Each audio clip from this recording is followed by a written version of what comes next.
जिस तरह से सम्राट चौधरी लौंडा नाच करते थे वो, और उनका ये काम था कि पटना के चौक चौराहों पे वोमेंस कॉलेज के पास वो लड़कियों को छेड़खानी करने का। हम लोग सम्राट अशोक के वंशज हैं, हम लोग लंपटों के वंशज नहीं हैं जो हम किसी लंपट को अपना नेता मान करके उसके पीछे चलना चाहेंगे।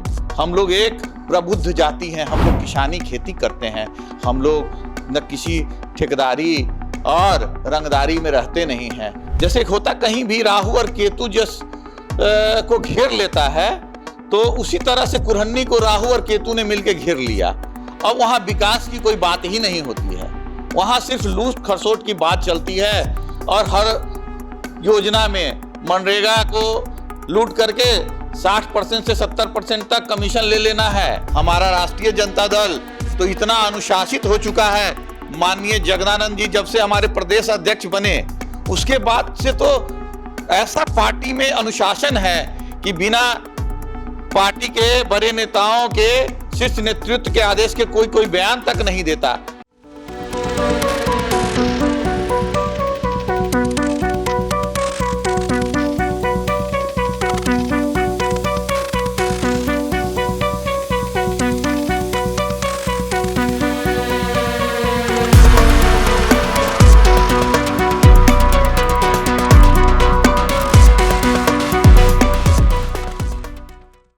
आप देख रहे हैं फर्स्ट लुक बिहार। मैं रविंद्र कुमार। आज हमारे बीच स्टूडियो में है एक युवा नेता, कुशवाहा समाज से आते हैं, जो राजद से कुढ़नी विधानसभा क्षेत्र से चुनाव लड़ने की तैयारी कर रहे हैं। सबसे पहले तो उन्हें स्टूडियो में आने के लिए बहुत बहुत बधाई जी। फर्स्ट लुक की टीम को हमारे तरफ से बहुत बहुत धन्यवाद जो हमें अपनी बात रखने का मौका दिया।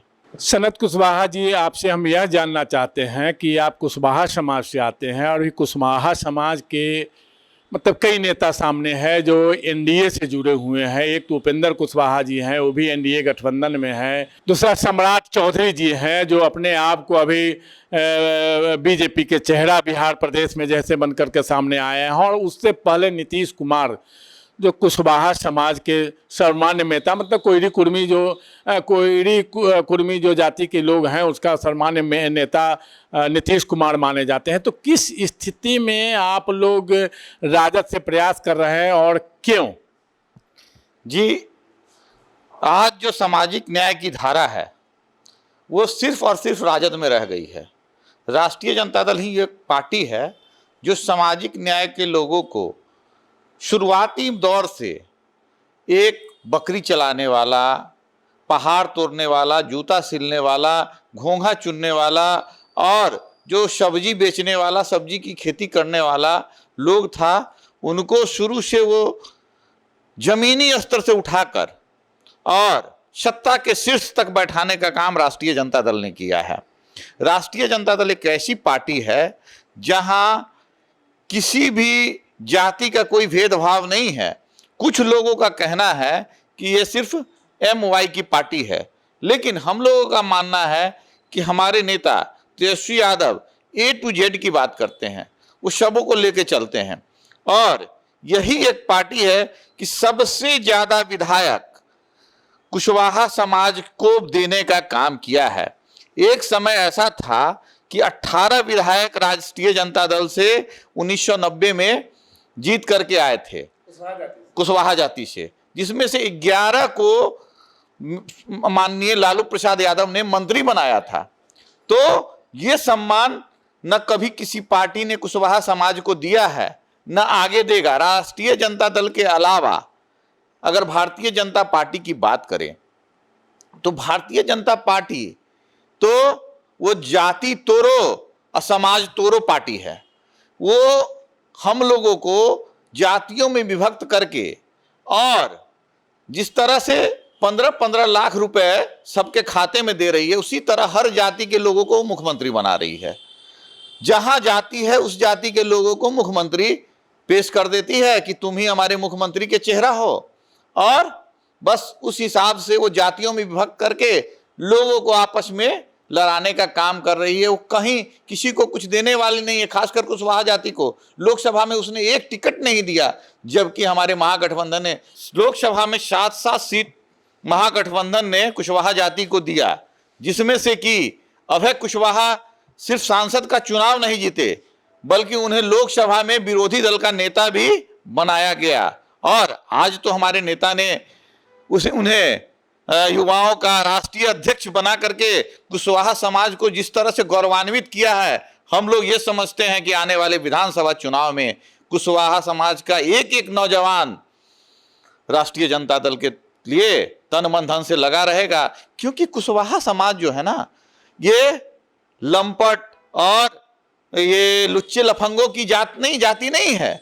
जिस तरह से सम्राट चौधरी लौंडा नाच करते थे वो, और उनका ये काम था कि पटना के चौक चौराहों पे वोमेंस कॉलेज के पास वो लड़कियों को छेड़खानी करने का। तो हम लोग सम्राट अशोक के वंशज हैं, हम लोग लंपटों के वंशज नहीं हैं जो हम किसी लंपट को अपना नेता मान करके उसके पीछे चलना चाहेंगे।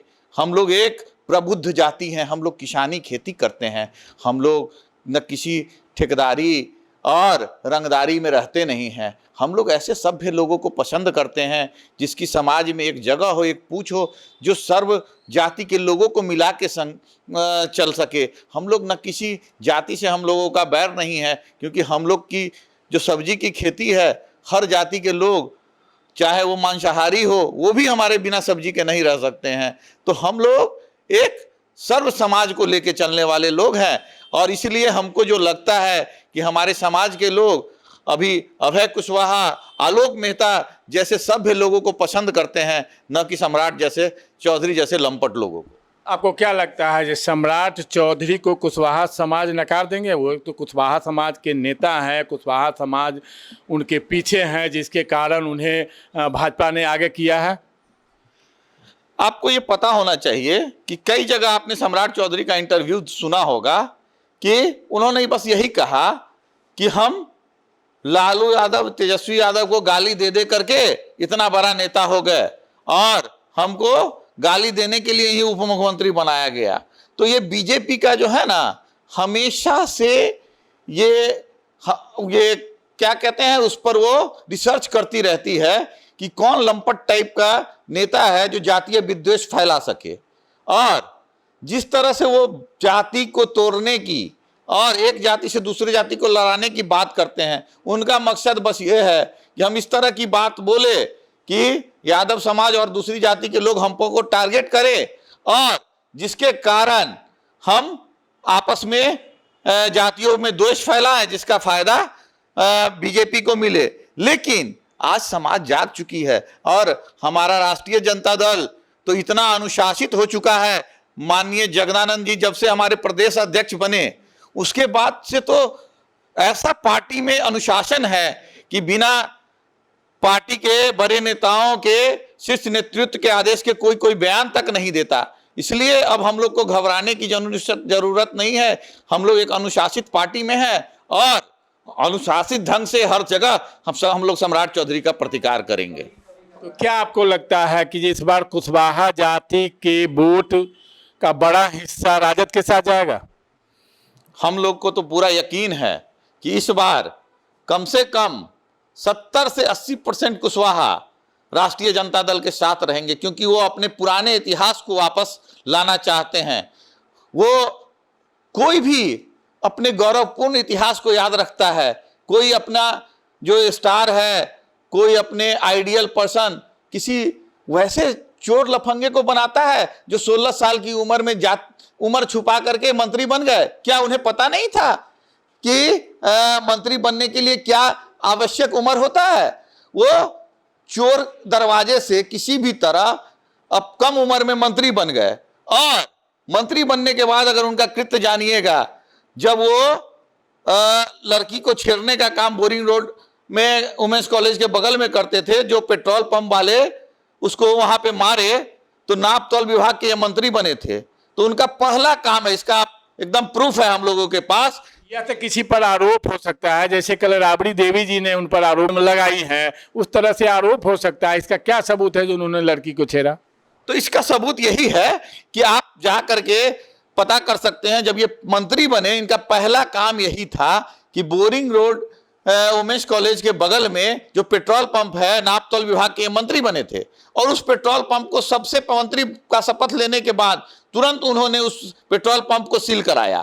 तो उसने यही उन्होंने ये लिख कहा कि ये कम पेट्रोल देता है, जबकि उसके पीछे कारण यही था कि उस पेट्रोल पंप पे जब एक लड़की की छेड़खानी कर रहे थे तो वहां के स्टाफ ने पकड़ के इनको पीट दिया था, जिसका कि आप इनके मंत्री के कार्यकाल में देख सकते हैं कि इनका पहला कार्य क्या रहा मंत्री बनने के बाद।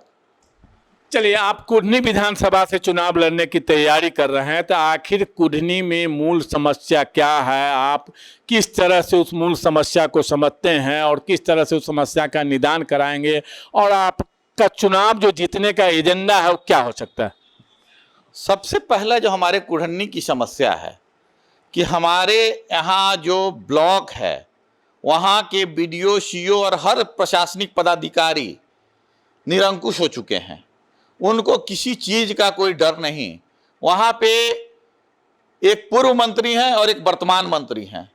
इन दोनों ने मिला करके, जैसे राहु और केतु, जैसे होता कहीं भी राहु और केतु को घेर लेता है, तो उसी तरह से कुढ़नी को राहु और केतु ने मिलकर घेर लिया। अब वहाँ विकास की कोई बात ही नहीं होती है, वहाँ सिर्फ लूट खसोट की बात चलती है, और हर योजना में मनरेगा को लूट करके 60% से 70% तक कमीशन ले लेना है, और हर योजना में कमीशन का बंदरवाट के लिए दोनों में आपस में लड़ाई होता है, फिर वो दोनों मैनेज करते हैं, और हर जगह से कुढ़नी को उन्होंने लूट खसोट का अड्डा बना रखा है। एक भी थाना या पुलिस किसी भी जनप्रतिनिधि का बात नहीं सुनती। विकास के कार्य, जो कि आज मनियारी को प्रखंड बनाने की बात कही जा रही थी, वर्तमान मंत्री ने ये कहा था कि मैं जैसे ही विधायक बनूंगा मैं कुढ़नी के एक और पूर्वी भाग के लोगों के लिए मनियारी को प्रखंड बनाऊंगा, लेकिन उन्होंने तो पूरा नहीं किया। लेकिन मेरा ये कुढ़नी के लोगों से वादा है कि हमारे विधायक बनते ही मनियारी को प्रखंड बनाने के लिए मैं अपने स्तर से हर कोशिश करूंगा, और मनियारी को प्रखंड बनाने के लिए हम तब तक विधानसभा में आवाज उठाते रहेंगे जब तक मनियारी को प्रखंड का दर्जा न मिले।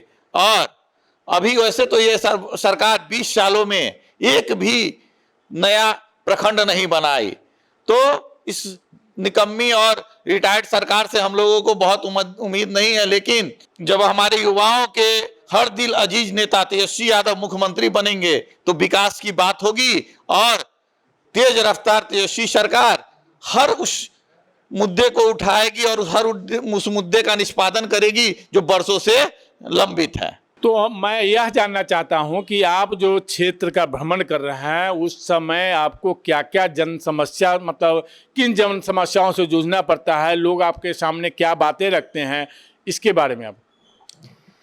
हमारे कुढ़नी और हर जगह अभी एक चीज़ देखने को मिला, जो महादलित और दलित लोग जो भूमिहीन हैं, पहले उनको बास्केट पर्चा दे करके बसाया जाता था, लेकिन इधर की सरकार जो ये जदयू और बीजेपी की सरकार है, वो गरीबों को बास्केट पर्चा तो देना ही छोड़ चुकी है और उनको बचाने का कोई इंतजाम नहीं कर रही। इसके अलावा बहुत सारे सरकार ने ये कहा था कि जो दलित बस्ती रोड से विमुख है उनको गली नली योजना से जोड़ करके हर बस्ती में रोड दिया जाएगा, लेकिन हमने ये माना है, हमारा ये सर्वे है कि 40 से 45 ऐसी दलित बस्तियां हैं हमारे कुढ़नी में, हर पंचायत मिला करके, जहां की रोड रास्ता का कोई इंतजाम नहीं। वहां अगर किसी महिला को बच्चा होने वाला रहता है, डिलीवरी होने वाला रहता है, तो एक एम्बुलेंस तक जाने का व्यवस्था नहीं।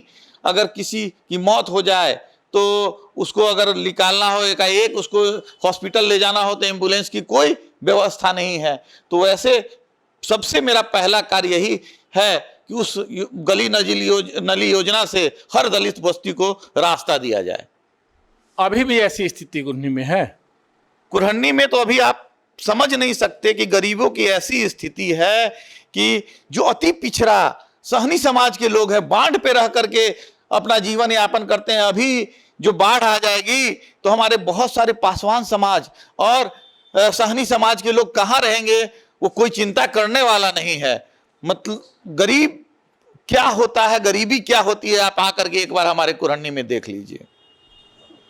तो आपने सुना किस तरह से जो युवा नेता है राजद के सनत कुशवाहा कुन्नी विधानसभा से तैयारी कर रहे हैं, उनका क्या कहना है और सम्राट चौधरी पर उन्होंने कैसे हमला किया कि सम्राट चौधरी कुशवाहा के नेता नहीं हो सकते हैं, वे सम्मान नेता नहीं है। हमारे कुशवाहा समाज के 70 से 75% लोग राजद के साथ हैं।